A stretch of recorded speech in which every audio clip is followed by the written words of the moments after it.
Η σύγχρονη ζωή είναι ένας κικαιώνας, ένα συνονθήλευμα από ειδοποιήσεις, προθεσμίες και απαιτήσεις.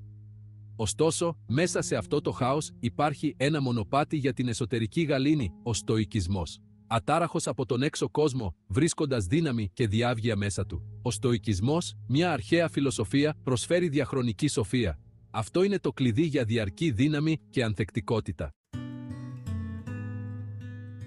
Στον πυρήνα του στοικισμού βρίσκεται μια δυνατή πεποίθηση: δεν μας ταράζουν τα γεγονότα, αλλά οι σκέψεις μας γι' αυτά. Αυτή είναι η βάση της στοικής σκέψης. Τα εξωτερικά γεγονότα δεν έχουν εγγενή δύναμη πάνω στην εσωτερική μας γαλήνη. Η δύναμή μας έγκυται στο πώς επιλέγουμε να αντιλαμβανόμαστε και να αντιδρούμε. Ο Επίκτητος, ένας στοικός φιλόσοφος, είπε τη διάσημη φράση: δεν μπορούμε να επιλέξουμε τις εξωτερικές μας συνθήκες, αλλά μπορούμε πάντα να επιλέξουμε τις σκέψεις μας. Αυτή είναι η εσωτερική μας ακρόπολη, το φρούριο της λογικής μας. Κατακτώντας τις σκέψεις μας, κατακτούμε τα συναισθήματά μας. Φανταστείτε να είστε κολλημένοι στην κίνηση. Μια απογοητευτική κατάσταση, αναμφίβολα. Αλλά έχουμε μια επιλογή. Μπορούμε να εκνευριστούμε και να αφήσουμε την κίνηση να ελέγχει τα συναισθήματά μας. Ή μπορούμε να την αποδεχτούμε, να χρησιμοποιήσουμε τον χρόνο για να ακούσουμε ένα podcast ή απλά να εξασκήσουμε την ενσυνειδητότητα. Η ομορφιά του στοικισμού βρίσκεται στην πρακτικότητά του. Οι αρχές του είναι τόσο επίκαιρες σήμερα όσο ήταν αιώνες πριν. Ο στοικισμός προσφέρει καθοδήγηση για επαγγελματικές αντιξοότητες και προβλήματα στις σχέσεις. Ο Σενέκας έγραψε για το πώς να ξεπερνάμε τις δυσκολίες. Οι προκλήσεις είναι ευκαιρίες για μάθηση και ανάπτυξη. Κάθε αγώνας, μια ευκαιρία για να εξασκήσουμε την αρετή. Κάθε πισωγύρισμα, ένα μάθημα ανθεκτικότητας. Το δικό μου ταξίδι με τον στοικισμό ξεκίνησε σε μια ταραχώδη περίοδο της ζωής μου. Ήμουν καταβεβλημένος από τις απαιτήσεις της δουλειάς και της προσωπικής μου ζωής, νιώθοντας χαμένος και ακυβέρνητος. Ο στοικισμός, με την έμφαση στον αυτοέλεγχο και την αποδοχή, ήταν σανίδα σωτηρίας. Οι διδασκαλίες του Μάρκου Αβρίλιου, ενός Ρωμαίου αυτοκράτορα και στοικού φιλοσόφου, βρήκαν απήχηση βαθιά μέσα μου. Το προσωπικό του ημερολόγιο, «Τα είσαι αυτόν», έγινε ο πιστός μου σύντροφος. Τα λόγια του μου υπενθύμιζαν ότι έχω πάντα μια επιλογή στο πώς θα αντιδράσω στις προκλήσεις.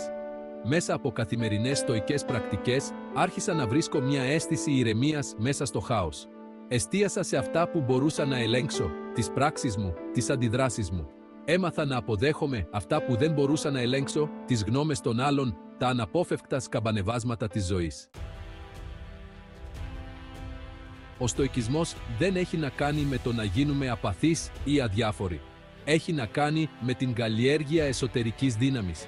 Έχει να κάνει με το να αντιμετωπίζουμε τις προκλήσεις της ζωής με θάρρος, σοφία και ανθεκτικότητα. Έχει να κάνει με το να ζούμε μια ζωή με νόημα και αρετή. Το στοικό μονοπάτι δεν είναι πάντα εύκολο. Απαιτεί πειθαρχία, αυτογνωσία και θέληση να αντιμετωπίσουμε τις σκέψεις και τα συναισθήματά μας. Αλλά οι ανταμοιβές είναι ανεκτήμητες. Εσωτερική γαλήνη, καθαρότητα σκοπού και ένα ακλόνητο πνεύμα. Ο κόσμος χρειάζεται περισσότερους στοικούς. Ανθρώπους που καθοδηγούνται από τη λογική, όχι που κυβερνώνται από τα συναισθήματά τους. Άτομα ανθεκτικά μπροστά στις αντιξοότητες. Ηγέτες που ενεργούν με σοφία και συμπόνια. Δεν χρειάζεται να είσαι φιλόσοφος ή λόγιος για να ασπαστείς τον στοικισμό. Είναι μια φιλοσοφία για όλους. Ξεκινήστε αναλογιζόμενοι τις αντιδράσεις σας σε δύσκολες καταστάσεις. Αφήνετε τα εξωτερικά γεγονότα να ελέγχουν τα συναισθήματά σας. Αναζητήστε τη σοφία των στοικών.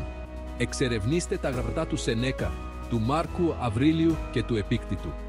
Θα βρείτε διαχρονικές συμβουλές για το πώς να ξεπερνάτε τις αντιξοότητες, να ζείτε μια ζωή με αρετή και να βρίσκετε εσωτερική γαλήνη. Να θυμάστε, το στοικό ταξίδι είναι μαραθώνιος, όχι αγώνας ταχύτητας. Να είστε υπομονετικοί με τον εαυτό σας. Ξεκινήστε αργά, εστιάστε σε μια αρχή κάθε φορά, με συνεπή προσπάθεια και εσείς μπορείτε να καλλιεργήσετε την εσωτερική δύναμη και την ανθεκτικότητα των στοικών. Το μονοπάτι για ένα ακλόνητο πνεύμα σας περιμένει.